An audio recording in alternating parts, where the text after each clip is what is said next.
todos, bienvenidos a Saber Vivir Mejor. Y les cuento que el mes de octubre se inicia con el Día Internacional del Adulto Mayor. Es por eso que hoy vamos a hablar de lo que más preocupa en esa etapa de la vida. Pero también hablaremos de deporte, lesiones y recuperación. Estos son los avances de hoy. Hoy, en Saber Vivir Mejor, la doctora Rey explica todo sobre los diferentes grupos de sangre. Por el Día Mundial del Adulto Mayor, hablamos con el doctor Dardo Roldán, médico especialista en geriatría. Y nos visita la atleta María Pía Fernández.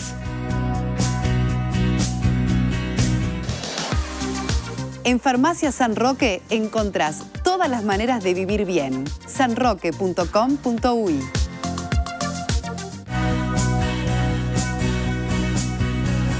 Y como siempre, el placer de saludar a la doctora Rey. ¡Ay, qué bien le queda ese color, doctora! Uno de mis colores preferidos. Me encanta. Junto con el dorado. Muy juvenil y le favorece mucho. La verdad que estamos a tono casi, estamos en las tonalidades que se vienen. Bueno, hablando de cosas importantes que tenemos para el programa de hoy, doctora, vamos a arrancar con derribando mitos. ¿Quiere adelantarnos algo de lo que vamos a ver?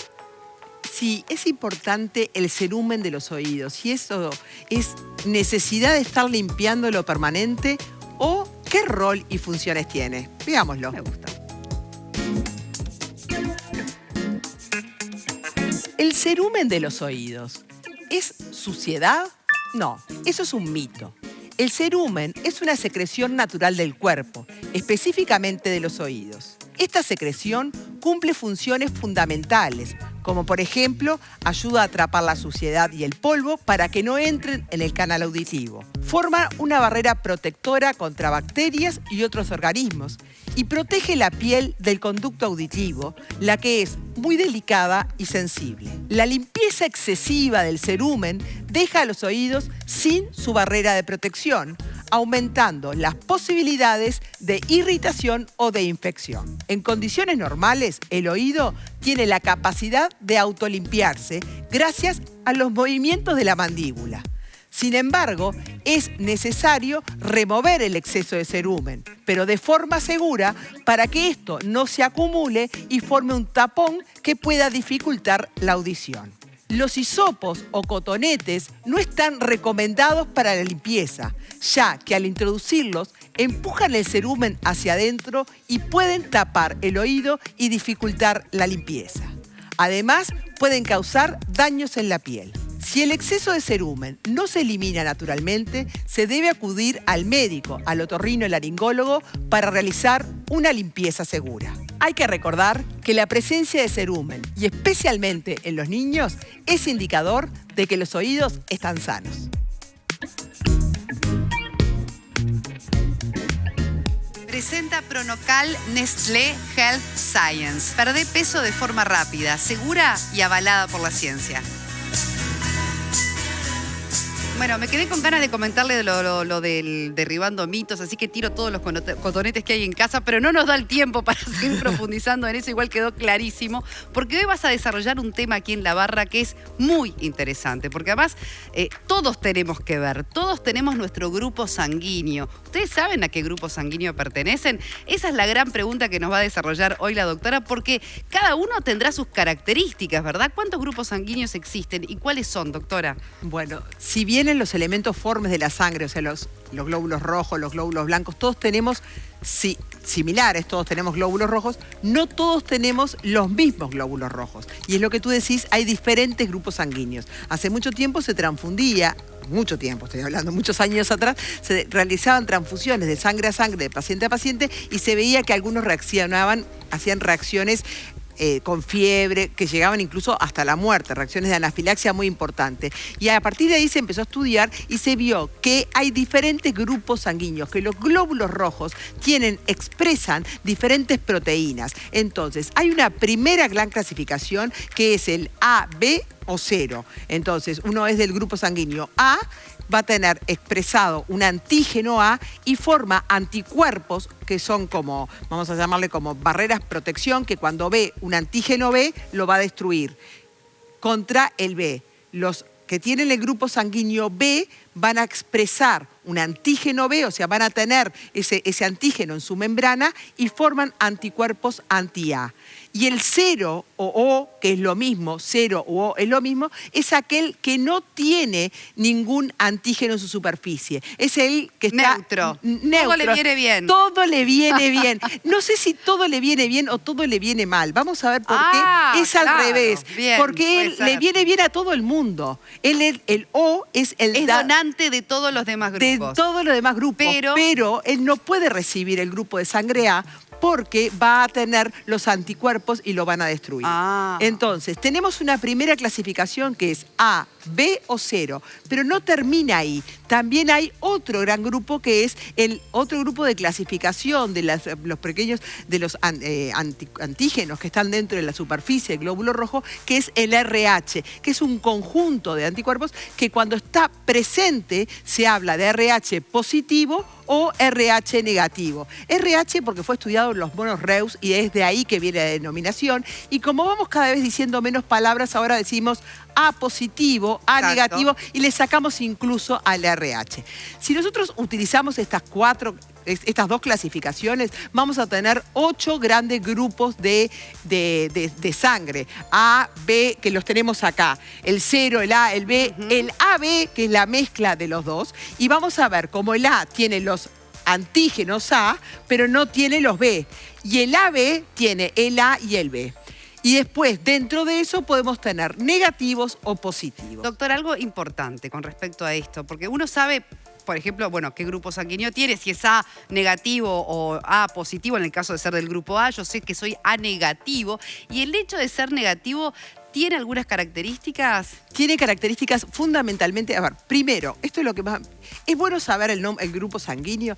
Bueno, sí, es un dato más. ¿Es imprescindible? No es imprescindible. Porque siempre, antes de recibir una transfusión, se van a realizar pruebas para ver si son compatibles. No alcanza con que uno diga, no, pero yo sé que soy... Yo era A positivo, negativo, B... No se la van a jugar. No se puede confiar en eso, porque el riesgo de una transfusión es muy alto. O sea, que si usted lo sabe, bárbaro. Pero por más de que usted nos diga, yo soy O negativo, yo soy A positivo, le van a hacer test de compatibilidad para asegurarse que la sangre que le van a poner es exactamente.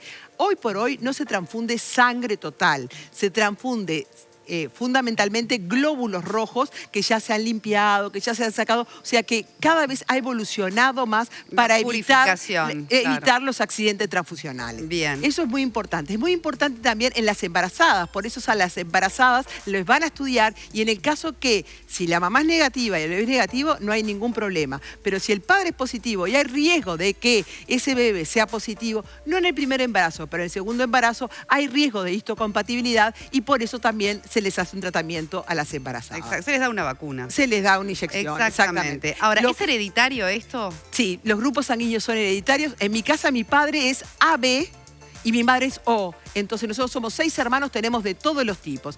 ¿Sabes? En serio. ¿Y sabes cuál es el tipo más común? El más común es el O positivo. Casi un 40% de la población mundial es O positivo. Y los menos frecuentes son los A negativos o B negativos.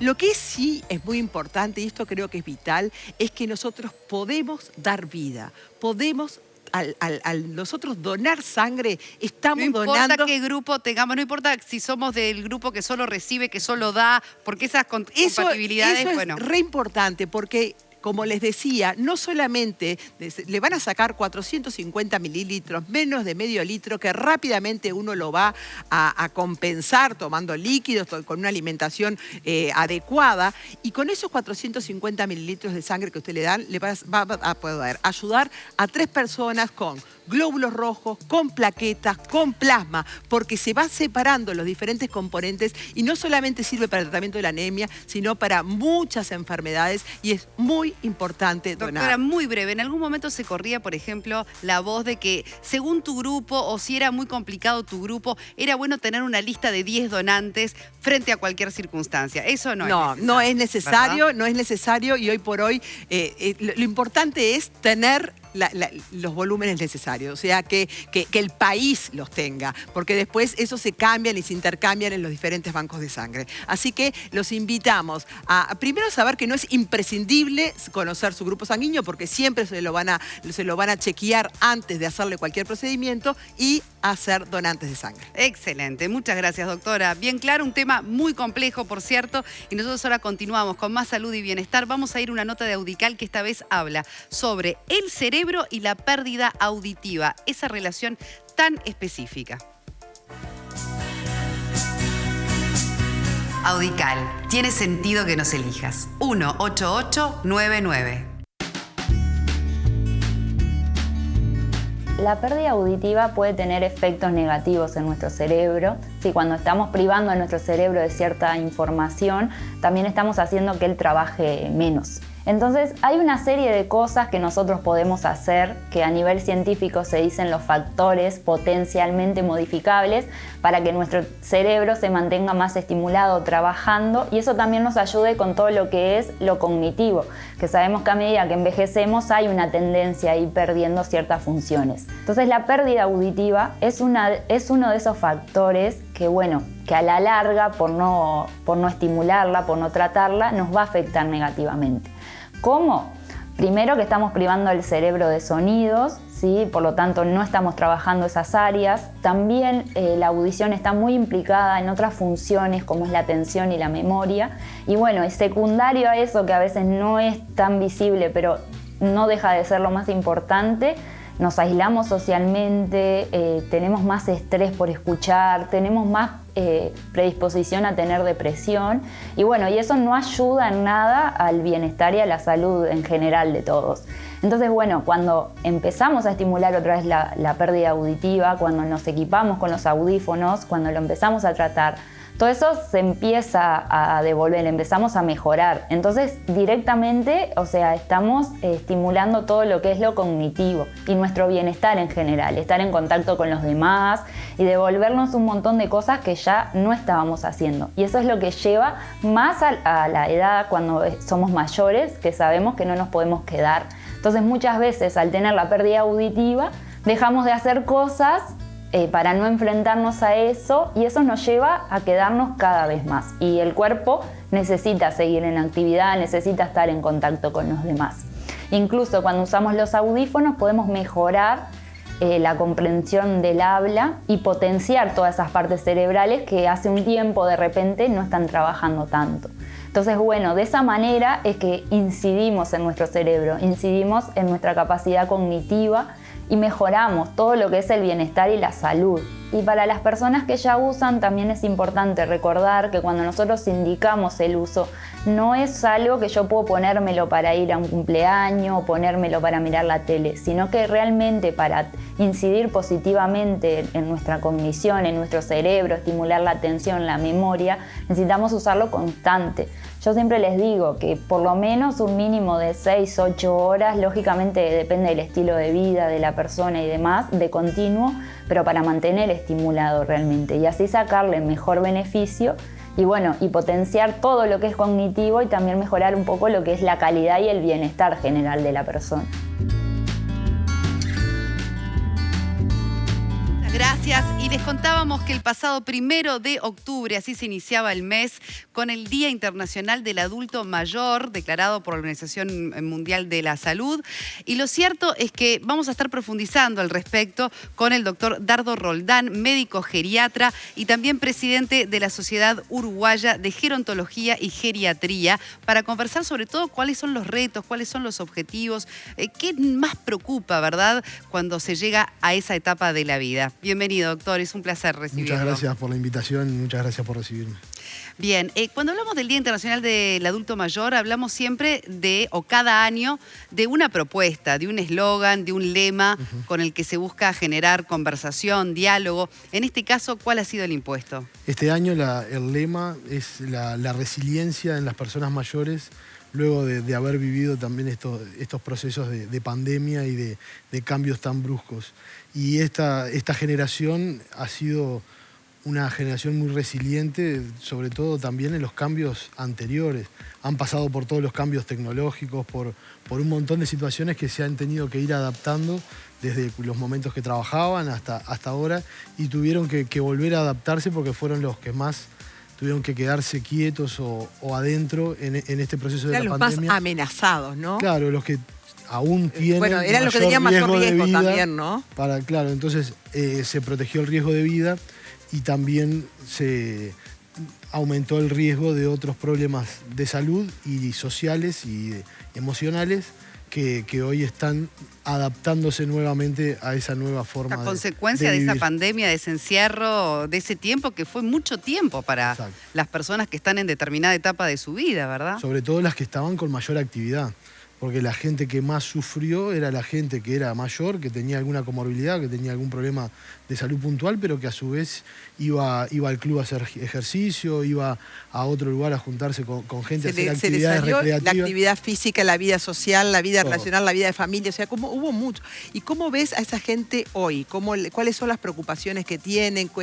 ¿Ya se han logrado incorporar? ¿Cuáles son las preocupaciones que tienen hoy? Intentando volver a algo parecido a lo que tenían anterior, pero también en esta etapa de la vida, también más allá del encierro y la pandemia, pasaron los años y no es lo mismo 2 o 3 años a los 40 que a los 70, a los 80 o a los 90. Entonces están en esa búsqueda de volver a tratar de vivir lo más parecido a lo que hacían antes. Doctor, hablamos ahora mucho del tema de la calidad de vida, de la prevención en salud y demás. Es un poco arbitrario para nosotras que el adulto mayor ya se considera a partir de los 65 años, porque hoy como que el término joven también se ha extendido mucho. Pero digo, ¿cuál vislumbra usted como presidente de la Sociedad Uruguaya de Gerontología la visibilidad que hoy le damos a ese adulto mayor? ¿Cómo lo tratamos como sociedad? ¿Qué lugar le damos en nuestra sociedad de hoy que ha sufrido tantos cambios, que ahora la tecnología juega un papel preponderante, que eso lo puede excluir aún más, ¿verdad?, al adulto mayor? Tenemos varios aspectos, porque la connotación del adulto mayor, del viejo, de la persona mayor, viene generalmente con un concepto negativo para el afuera, pero en realidad... Nadie quiere ser adulto mayor. Claro, o dice lo viejo es malo, o las personas mayores se asocia con los aspectos negativos. Exacto. Pero en realidad, si nos podemos analizar nuestra sociedad, nuestra familia, nuestro trabajo, las personas mayores son las que ocupan los roles fundamentales en esos ámbitos. En la familia, con el cuidado de otros, de los menores o de las personas enfermas, incluso a veces son un apoyo económico para el resto de la familia. En los trabajos también la gente más grande habitualmente es la que toma las decisiones más importantes. Entonces, por un lado, no queremos o es malo, pero por otro lado la realidad nos indica que las personas mayores, la mayoría son las que están bien, las que están activas y las que están inmersas en la sociedad y en la familia con roles fundamentales. Y también tenemos que destacar que generalmente se dice que envejecemos como vivimos. Por eso si pensamos que en 60 o 65 tenemos que empezar a pensarlo mucho antes para empezar a cuidar nuestro cuerpo, nuestro organismo, para llegar a los 70, a los 80 y a los 90 de una forma adecuada para poder disfrutar una buena calidad de vida. Para usted, ¿cuál es el principal desafío que tenemos en Uruguay por delante para asegurarnos cada vez un mejor bienestar o un mejor acceso a la salud para las personas mayores? Claramente es la prevención, aunque parezca extraño. A los 80, a los 90, a cualquier edad, siempre sigue siendo importante la prevención. Cambió mucho la forma de enfermar de la población y de la gente. Entonces ahora lo que más nos tenemos que cuidar son de los factores de riesgo cardiovascular y de las enfermedades que en el largo plazo van a provocar alguna limitación en la función, en la discapacidad. Entonces, prevenir sobre todo los factores de riesgo cardiovascular con una movilidad adecuada, realizar ejercicio. Tomar los remedios de la presión, tomar los remedios del colesterol, salir a caminar, claro. Comer sano, todo eso. Que también no solo con los remedios, porque muchas veces las medidas no farmacológicas son muy importantes. Entonces, tanto la alimentación, con el cuidado de la sal, en las personas mayores es muy importante la suplementación con calcio y vitamina D para fortalecer los huesos y los músculos, sí. Porque también sabemos que las personas mayores tienen un aumento del riesgo de caer y eventualmente de fracturarse, que eso condiciona su vida. Entonces, aunque parezca raro, cada vez más en cualquier instancia la prevención es fundamental. Muy bien. Muchas gracias. Nos gustaría conversar más tiempo, pero será en otra ocasión. Gracias por hacernos también un raconto, en definitiva, de un día que no queríamos pasar por alto, como fue el Día Internacional del Adulto Mayor. Muchas gracias. Muchas gracias a ustedes por el espacio, por visibilizar estos días y a las órdenes para cualquier otra oportunidad. Muchas gracias. Gracias. Doctora, nosotros continuamos aquí en Saber Vivir Mejor y por supuesto tenemos la pregunta de rutina que les hacemos cada sábado. ¿Han notado pérdida de visión? ¿Estás esperando, por ejemplo, para operarte esa catarata que te impide ver con normalidad? ¿O quizás querés tener simplemente un diagnóstico preciso? No esperes más. En Oftalmovisión podés agendar tu consulta en 24 horas. Vas a encontrar un staff de 12 oftalmólogos especialistas, modernos consultorios, el mejor blog quirúrgico y toda la tecnología en estudios paraclínicos. Agenda tu consulta, aún te queda mucho por mirar. Y a continuación tenemos justamente una nota con estos especialistas de oftalmovisión que en esta oportunidad nos van a hablar sobre maculopatía. Véanlo.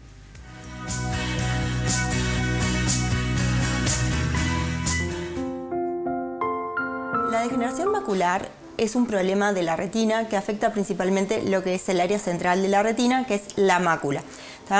Esta se caracteriza por una pérdida de la visión central y la visualización de detalles finos, como por ejemplo a la hora de la lectura o cuando vemos un reloj. ¿Sí? Es una enfermedad que es muy frecuente y el principal factor de riesgo es la edad. En los mayores de 55 o 60 años, el sexo femenino y en las personas que fuman. Existen dos tipos, una degeneración macular seca y una degeneración macular húmeda o neovascular. La degeneración macular seca es la más frecuente, por suerte, dado que es la que afecta la visión en forma mucho más progresiva, más lenta, pudiendo pasar años hasta que ésta se afecte. En cambio, la degeneración macular húmeda o neovascular, como había dicho, es una patología de comienzo brusco que se caracteriza por una pérdida de la visión en forma brusca, ¿sí? Dado el sangrado o, de la retina o acumulación de líquido. En cuanto al tratamiento de estas patologías, ¿sí? Para la degeneración macular seca no existe un tratamiento definitivo. Se puede coadyuvar con comprimidos multivitamínicos y minerales para algunos pacientes y la cesación del hábito tabáquico es fundamental. Para la patología húmeda, ¿sí? Existen los inyectables intraoculares, ¿sí? De antiangiogénicos, los cuales se dan en forma periódica hasta tratar de contener o mantener estable la enfermedad. Aquí en Oftalmovisión contamos con todas las herramientas para hacer un correcto diagnóstico e implementar un tratamiento oportuno y así disminuir las complicaciones de esta patología.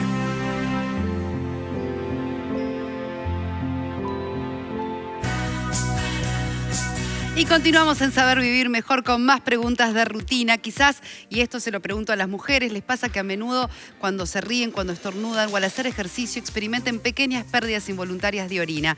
Quizás también han notado pérdida de placer en las relaciones íntimas. A lo largo de nuestra vida, nosotras las mujeres experimentamos este tipo de cambios en nuestra salud íntima. Refem es un tratamiento láser ginecológico que puede darte la solución a todos estos problemas. Podés seguirlo en redes para estar más informada. Refem, recordá que puede ser tu solución. Y ahora vamos a la barra porque vamos a hablar de algo que nos puede aliviar el dolor luego de una lesión, por ejemplo, deportiva, que es otro de los temas que vamos a estar abordando en este programa. ¿Cómo le va? Buenas Bienvenido tardes. Nuevamente, Alfredo Aguilera. Un gusto. Un gusto, como siempre, recibirlo, representante de ventas del laboratorio Apifarma, para conversar sobre el uso del veneno de abejas, esta vez aplicado en lesiones deportivas. ¿Es así? Sí, es así. Tan frecuentes. Muy frecuente. Ahora además, que tanto insistimos con la actividad física, Sí. el deporte, bueno, pero ¿qué pasa con una lesión? Bueno, en realidad en cualquier lesión deportiva lo que hay es un proceso inflamatorio. Por eso es que sirve el veneno de abejas. En realidad viene por ahí, por el tema inflamatorio. Exacto. Golpes, contusiones, esguinces. Yo te diría, inclusive los posoperatorios, por ejemplo, un posoperatorio de rodilla, Sí. hay muy buena experiencia con el uso del gel, porque ahí queda la rodilla muy inflamada y además quedan muchos hematomas que se generan. Recordemos que el veneno de abejas lo que hace es mejorar mucho la circulación sanguínea. Entonces, volvemos al tema deportivo. Todo lo que tiene que ver con esas lesiones deportivas que generan procesos inflamatorios, el uso del gel o la crema funciona muy bien. Pero también podemos ser previsores, que los uruguayos no somos muchos, pero bueno. Podemos intentar ser previsores. Conocemos a algunos deportistas que utilizan los comprimidos y la ventaja que tiene es que si te lesionas, la recuperación va a ser más rápida porque... Así que como forma preventiva para el deportista, sobre todo aquel que sabe que se exige quizás, ¿no? Sí. Poder arrancar con los comprimidos de modo de estar de alguna manera previniendo futuras lesiones, ¿no? O recuperación más rápida de futuras lesiones. Ahí está. En realidad lo que hemos visto es que la recuperación es más rápida y ni hablar si en ese caso, en el caso de la recuperación, usan cualquiera, ya sea la crema o el gel, aplicándolo sobre la zona dolorida, inflamada o contracturada. ¿Y han tenido experiencia con la aplicación de estos distintos formatos únicamente como tratamiento de una lesión? Sí, claro. Sí. De hecho, porque da muy buenos resultados. hay personas que quieren siempre buscar soluciones naturales, fórmulas naturales para la cura de cualquier proceso inflamatorio, ¿no? Te diría que es una tendencia que se viene fuertísima, el tema del uso de los productos naturales, y conocemos muchísimos deportistas que te dicen, yo no quiero tomar nada que me pueda afectar, porque generalmente tienen algunos efectos secundarios, los antiinflamatorios en general. Hay gente que no los quiere utilizar y utiliza esto y funciona muy bien realmente. Combinando la crema, el gel y los comprimidos, los resultados son muy interesantes. Excelente. Alfredo, antes de terminar, simplemente contanos hace cuántos años ya vienen trabajando con Aptifarma, porque mucho. La trayectoria es muy grande, para poder hablar de estos resultados que nos contás aquí en el programa y de las experiencias que han tenido. Sí, el laboratorio hace 26 cumplió el mes pasado, pero bueno, desde ahí estamos trabajando con todas las farmacias del país. La gente en realidad lo conoce, es un producto que es muy conocido. Lo estamos ahora hablando fuera de cámaras. Es el único laboratorio en el mundo que fabrica estos medicamentos. No hay ninguno en ningún país desarrollado que fabrique esto. Así que en ese sentido estamos muy orgullosos. Excelente, qué bueno. Bueno, muchísimas gracias, Con Alfredo, mucho como gusto. siempre, por compartir este espacio con nosotros. Muchas gracias. Nosotros continuamos en Saber Vivir Mejor y hablemos también un poco de cultura o de lindos programas, espectáculos que se vienen al país. Es el caso del que se va a presentar el 19 y el 20 de octubre. Vas a poder disfrutar de un evento único para toda la familia en el Antel Arena. Luego de grandes éxitos por Latinoamérica, llega un concierto sinfónico que reúne lo mejor de Disney, Pixar, Marvel, Star Wars y Nat Geo, interpretado en vivo por la Orquesta Juvenil del Sodre. Tenés que prepararte porque va a ser una experiencia única. Te recomiendo que compres tus entradas ya mismo en Ticantel y con Bro Recompensa te tiro un pique, tenés un 20% de descuento. Vamos a hacer una brevísima pausa y a la vuelta conversamos con una atleta, una gran atleta uruguaya. Se llama María Pía Fernández. Ella justamente ha tenido que atravesar lesiones en su vida que la han marcado y también en su carrera deportiva. Y nos los cuenta todo a la vuelta aquí en Saber Vivir Mejor.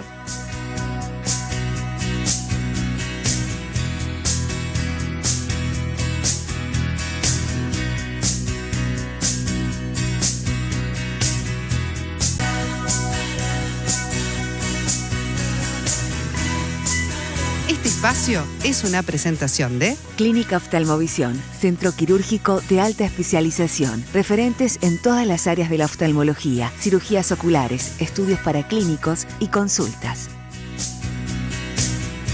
Continuamos en Saber Vivir Mejor. En un ratito nada más conversamos con la atleta María Pía Fernández. Ella va a viajar este próximo lunes a participar de los Juegos Odesur en Asunción y acaba de hace pocos meses ser operada de tendón. Así que nos va a contar esta experiencia y esta rápida recuperación. Pero ahora, momento de cuidar nuestra sonrisa y lo hacemos de la mano de nuestros invitados en esta oportunidad. Recibimos a Gonzalo Pelufo y a Pablo González de Suen Smile y vamos a conversar de lo que tiene que ver con la endodoncia y rehabilitación.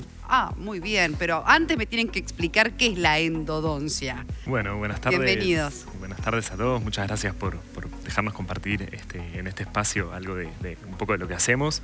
Respondiendo un poco a tu pregunta, la endodoncia en realidad es una disciplina que ya se ejerce hace un montón de tiempo. Que básicamente de lo que se encarga es de sanar las patologías o aquellas enfermedades que se pueden desarrollar en los tejidos que se encuentran dentro del diente, ¿sí? Como su nombre lo indica, endodoncia, justamente. Claro. Y bueno, básicamente se encarga de eso. ¿Cuáles son las más comunes? En realidad, un gran porcentaje de los problemas o de las urgencias en la consulta odontológica derivan en los tejidos que se encuentran dentro de la pieza dentaria, lo que es la pulpa, lo que se conoce comúnmente como el nervio. Y uno se da cuenta, digamos, porque le duele enseguida. Exactamente. O no necesariamente. No, sí. Lo más común es el dolor, ya lo asocia con endodoncia. Y bueno, está bueno destacar también que durante mucho tiempo se creyó que la endodoncia es un tratamiento que genera dolor y que a los pacientes no les gusta o les genera rechazo, pero bueno, destacar que hoy en día existen diferentes técnicas, diferentes... Sí, ya la mala fama, digamos, del dentista se ha ido superando, ¿no? Porque eso es lo peor que te podía pasar ir al dentista. Y al revés, yo creo que la gente está con sonrisas, justamente. Es que creo que de a poco ha ido cambiando, las generaciones han ido cambiando. No es lo mismo el panorama hace unos años en los cuales la odontología era mucho más radical. Hoy en día hay diferentes métodos antes de llegar al dolor, se apunta muchísimo a la prevención. Exacto. Y creo que eso es un trabajo que se viene hace muchísimos años y realmente da sus frutos. O sea, hoy hay niños que les cuesta mucho menos ir al odontólogo que lo que nos podía pasar hace unos años a nosotros, que capaz que íbamos con un poco más de miedo por tradiciones generacionales. Exacto, y porque además se va desde muy chico ahora. Eso también es una ventaja. Ahora, hablábamos de endodoncia, lo que tiene que ver con alguna problemática que se genere dentro del diente. Y ustedes no hablan de tratamiento, hablan de rehabilitación. ¿Cómo es el proceso entonces en este caso? Nada, mira, la rehabilitación es el área de la odontología que se centra en devolver la pieza dentaria como tal, ¿sí? Eso puede ser mediante una prótesis, ya sea fija, removible, reponiendo una pieza o más de una. Generalmente todos los procedimientos de endodoncia, lógicamente para poder acceder al diente y a llegar a la pulpa, como decía Gonzalo, se necesita generar un acceso a eso.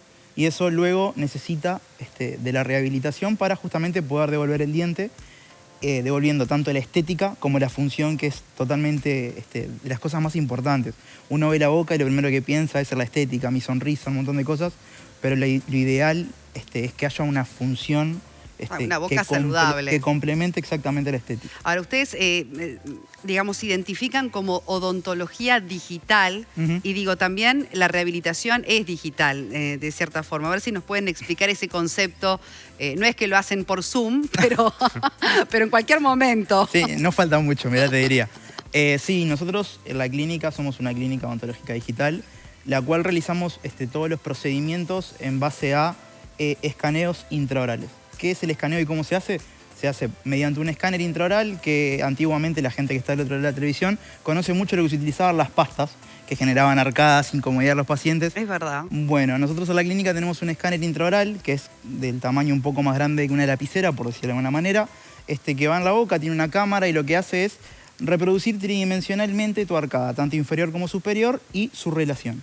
Eso viaja directamente al laboratorio interno que tenemos en la clínica, que también es digital, y planifican absolutamente a través de una computadora. Una vez de que ellos generan, por ejemplo, vamos a poner ejemplo, te falta un molar de este lado, copian el molar del otro lado y te lo colocan de ese lado, lo diseñan todo mediante computadora, lo mandan a fresar para poder instalarlo, y eso lo que permite es, más allá de la estética, es respetar la función y el tiempo. Excelente. Bueno, ha sido un gusto, Gonzalo, Pablo, por habernos acompañado. Muchísimas gracias y por darnos a ustedes. esta información, estos avances que también tiene la odontología en cuanto a tratamiento y rehabilitación. Muchas gracias a ustedes. Ha sido un placer. Nosotros continuamos en Saber Vivir Mejor y les quiero contar que con Farmacia San Roque vivís bien, vivís como más te gusta, porque con su programa de puntos, ahora más que puntos, vos ya sabés, sumás beneficios y descuentos. Porque si estás asociado a San Roque Puntos, accedes a descuentos exclusivos y además seguís sumando puntos que después puedes usar como forma de pago. Acordate, cada punto vale $1. Adherite ahora en tarjetasanroque.com.uy y comenzá a disfrutar de los beneficios. Farmacia San Roque, viví bien. En Farmacia San Roque encontrás todas las maneras de vivir bien. sanroque.com.uy. Y esta es la hora en la que pienso en algo rico, pero saludable a la vez. ¿Y qué se me ocurre? Trovadores, como no puede ser de otra forma. Ya sabes que si tenés ganas de disfrutar de un riquísimo helado sin azúcar, no hay excusas. Porque en heladería Los Trovadores podés encontrar helados para todos los gustos, todos los días. Tienen diferentes propuestas para diabéticos, tienen deslactosados. Y es la primera heladería que cuenta con el sello de ADU y ACELU para tu tranquilidad. En heladería Los Trovadores tienen helados para todos los gustos, siempre al mismo precio, sin pagar más por cuidarte. Visítalos en su web o seguilos en sus sus redes para saber todos los sabores nuevos que tienen y además cuentan con un servicio de delivery express. Muchas gracias, trovadores. Y ahora sí recibimos a esta atleta, tenemos que estar todos con ella, ¿eh? Viaja este lunes a los Juegos Odesur y eso va a ser su pasaporte a París, no me cabe la menor duda. María Pía Fernández, ¿cómo estás? Es un placer estar acá.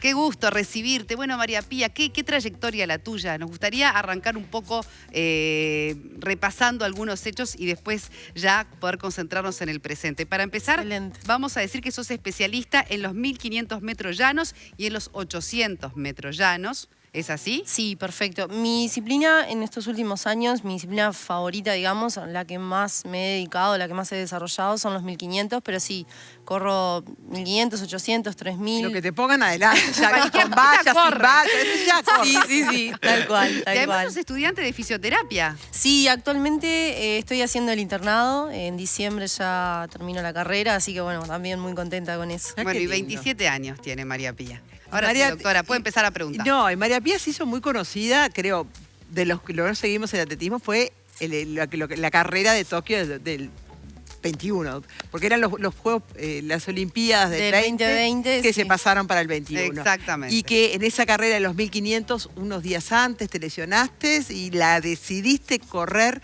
como tú dijiste, moral y físicamente rota. Contanos un poquito eso. Bueno, la verdad que los Juegos Olímpicos para mí fue una experiencia, la experiencia más linda y creo que la más difícil de mi carrera deportiva. Juegos Olímpicos, sí, obviamente. Sí. O sea, era tu sueño máximo que el que ibas a cumplir. Desde que comencé a correr, desde que tenía 13 años, llevo más de la mitad de mi vida corriendo.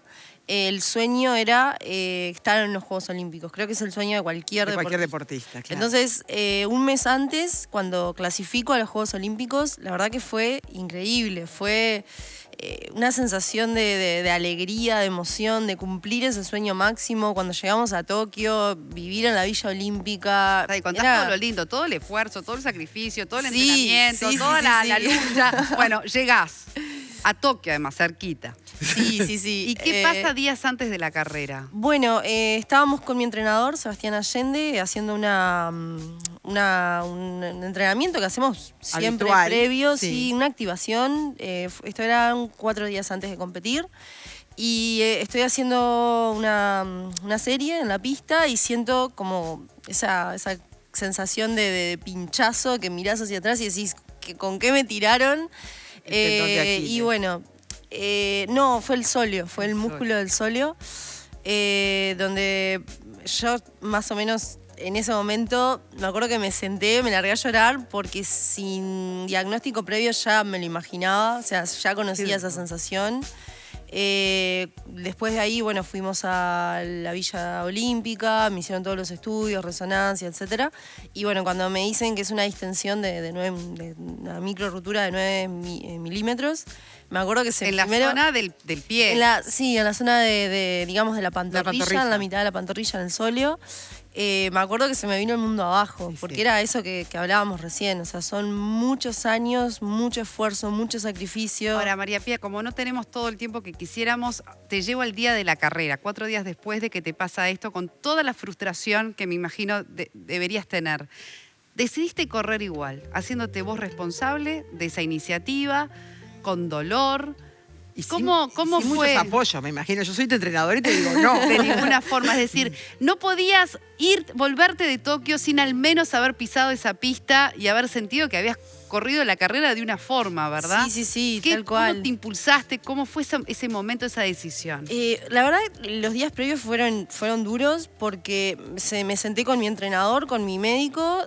Obviamente ellos explicándome todo lo que me podía pasar, que mi carrera deportiva recién empezaba, que tenía mucho por delante, etcétera, etcétera. Y yo les dije, yo quiero largar. O sea, yo estoy acá, me gané el derecho a pararme en esa línea de largada y quiero largar. O sea, no sé si voy a hacer 2 metros, 5, es que en realidad no lo sabía. Yo pensé que iba a ser 5, 10 metros Pero querías listo, largar. Y ahí se me iba a terminar. Y yo quería largar. Me acuerdo que fue muy emotiva cuando ingreso a la pista, a la cámara de llamadas. Yo lloraba, mi entrenador lloraba, estaban todos ahí. Y lograste hacer los 1500 y fue una llegada maravillosa también, ¿no? Sí, la verdad que yo sinceramente no me lo esperaba. Cuando suena el disparo fue como que me metí. Es la adrenalina, ¿no? Del momento que no sentís el dolor, tal capaz. Cual, tal Ahora, cual. cuando lograste la meta, no sé cómo te sentirías. Tal cual. Yo estaba ahí y yo quería completar la carrera. O sea, cada vez que me pongo la camiseta celeste para representar al país, yo siempre trato de dar lo mejor. Y en ese momento eso fue lo mejor. Y cuando llego y cruzo la línea de meta, me acuerdo que fue increíble. Que con Alejandra conversábamos sobre lo que es la cabeza del atleta, ¿no? Del atleta profesional, todo lo que tiene que soportar. Porque más allá de la presión, la competencia, la frustración, una lesión que lo deja meses afuera. ¿Cómo te sentís vos con respecto a todos esos desafíos? Has tenido incluso otros, quizás más leves, pero un positivo COVID antes de una carrera. Ya estando situaciones a punto de largar, ¿no? Claro, de mucha frustración. ¿Cómo Sí, manejás esa situación? La verdad es así, tal cual. A mí me ha pasado que en este último año uno dice, ¿qué estoy haciendo mal? Porque me pasó, lo de Tokio, este año, a principio de año, antes de competir, lo que tú decías, COVID, antes del sudamericano. Pero no es antes de competir. Estaba en Bolivia, en el lugar donde tenía que largar la carrera, se sintió mal, le hacen el test, tenía COVID y se le suspendió. Después de todo ese entrenamiento, después de todo lo que había pasado, estaba pronta y otra vez se te cerró. ¿Cómo decís, basta? ¿Cómo no aflojás? Y unos meses después de eso, o sea, ahora en junio, estamos haciendo la preparación en Europa previo al Campeonato del Mundo y decidimos, o sea, venía con una tendinopatía crónica en la otra pierna, no la de los juegos, la otra. También por una sumatoria de entrenamiento, de exigencia, porque el alto rendimiento no es salud. Muchas veces llevamos nuestro cuerpo al límite y el cuerpo a veces te dice, para un poco. Y me bajé del Mundial, no quería repetir lo de Tokio, sabía que veníamos, me lo decían los médicos, mirá, este tendón se puede romper y antes de que se rompiera, vas a tener que parar la máquina y operarte. Sí. Ahora, antes de ir a la operación, lo que te preguntaba del tema psicológico, ¿de qué cosas te agarrás para bancar? Porque vivimos, cada uno, ¿no? Con sus pequeñas frustraciones, sus pequeñas... en tu caso, ¿qué te ayuda a seguir adelante a esa resiliencia, no? Bueno, yo siempre cuando me pasan este tipo de cosas, siempre trato de apoyarme de las personas que están siempre conmigo. Mi entrenador, que hace 14 años, desde el día que comencé, está ahí, al firme. Sebastián para mí es como un padre. Mi familia, mi pareja, que también es atleta, también ha sufrido lesiones, me entiende un montón. Mi coach deportivo, que es como una terapeuta. Sí, y él es el que me acompaña hace ya 6, 7 años, entonces hay un equipo hay un equipo fuerte y en eso me apoyo mucho. Y tu personalidad también, ¿no? Sí, también. Me considero una persona muy resiliente y siempre digo que después de algo que no sale, eso tiene que ser un trampolín y es lo que me impulsa para decir, no salió acá, el siguiente voy a ir a buscar el doble. Qué genia, qué genia. Bueno, llegó el día de operarse. ¿Cómo fue esa decisión? Bueno, dijiste hasta acá llegué, no puedo forzar más mi tendón. Te fuiste a operar a Madrid. Esto fue ahora, en junio. Junio. Sí. Yo estaba en España haciendo la preparación para el Campeonato del Mundo, que fue a mitad de julio. Y en uno de los últimos torneos que tuvimos, yo ya no daba más de dolor. Me hicieron unas pruebas, etcétera. Y me dijeron, mira, este tendón no va a aguantar 4 semanas más. Podés llegar al Mundial, pero corres el riesgo... Pero no vas a llegar a las Olimpiadas. Claro, que o pase... romperlo, sí, porque una ruptura de tendón... Yo me operé de un Haglund, que es como un sobrehueso que sale abajo del tendón, que era lo que lo estaba dañando, y de una tendinopatía crónica. Pero si el tendón se rompía, yo sabía que no iban a ser 2, 3 meses. Podía llegar a ser medio año, 1 año, porque es lo que lleva una rehabilitación de una ruptura.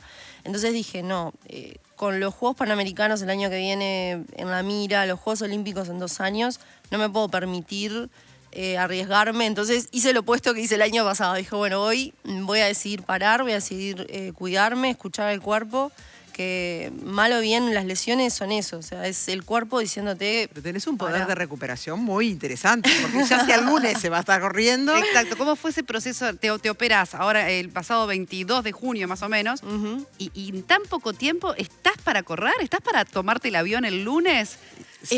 Bueno, la verdad, la rehabilitación sinceramente fue muy rápida, muy buena, pero bueno, lo que más me ha costado, lo que hablábamos hoy, es el tema de la frustración, porque yo sé que hoy me paro en la línea largada y corro a 1500 metros, pero no como a mí me gustaría estar. Entonces, cuando venís, yo por ejemplo en mis pasados Juegos del Sur, fui medallista de plata, bueno, fui campeona sudamericana luego. En 2019. Entonces, hoy por hoy, ya mi objetivo era llegar a los Juegos del Sur, lo logré, y ahora, obviamente que yo como atleta quiero ponerme objetivos altos, ir a pelear una medalla, y sé que, también soy realista y sé que mi cuerpo quizá no me lo permite, o no me permite estar como a mí me gustaría estar. Quizá peleando el oro, peleando un puesto en el... Pero vas a estar. Pero voy a estar. Pero Entonces, vas a estar. Eso también para nosotros los atletas es ese aspecto de trabajar lo mental, de decir, bueno, hoy... Las expectativas. Sí, hoy estoy así y yo estoy segura que esto me va a servir para decir, bueno, hoy pude dar esto y para los Juegos Panamericanos voy a seguir entrenando el doble. Entonces, también hay mucho trabajo físico, pero para estos de sur principalmente hay mucho trabajo mental. Qué va. Qué Un poco divino. la vida misma, ¿no? El momento llegará. Pero Para todos, claro que sí, ¿no? es el ¿Cuándo son momento las de Olimpi- brillar. ¿Cuándo son las Olimpiadas? En 2024. En París. Sí. ¿La acompañamos, decir? Obvio. Mira, te hacemos un regalito para empezarnos a hacer amigas. Gracias. Muchas gracias, Divino. Óptica Brioso. Octubre, les recuerdo a todos de Divino. paso, mientras ella puede disfrutar de los lentes, que es el mes de lentes de sol, por supuesto, en Óptica Brioso. Pasá por el local, mirá todas las nuevas colecciones a precios encantan, increíbles. gracias. Por favor, y con la mejor atención y garantía. Podés acceder a descuentos hasta un 20% de descuento. ¿Qué estás esperando acá Espectaculares. en Montevideo, en la calle San Mirá. José, 1260? Mirá cómo está luciendo María Estoy Pía. pronta para ir Pronta para las Asunción. Olimpiadas. Pasá por Óptica Brioso. Llamás, si no, al Divinos. 2902-5051. También están en Ciudad de Canelones. Bueno, María Pía, ha sido un placer para nosotros. Bueno. Tú sos una medalla de oro como muchísimas persona, gracias. como atleta, por tu resiliencia. Así que, bueno, allá por más, sin duda, y cuando sea el momento de brillar, vas a brillar con todo. Bueno, Es así. Ya mil estás gracias. brillando, ya estás brillando. Divino. Doctora, ¿nos despedimos? Claro que sí. Siempre un ¿Cuándo poquito nos apuradas. El próximo fin de semana, el próximo sábado nos reencontramos aquí en el 10. vemos? El canal uruguayo.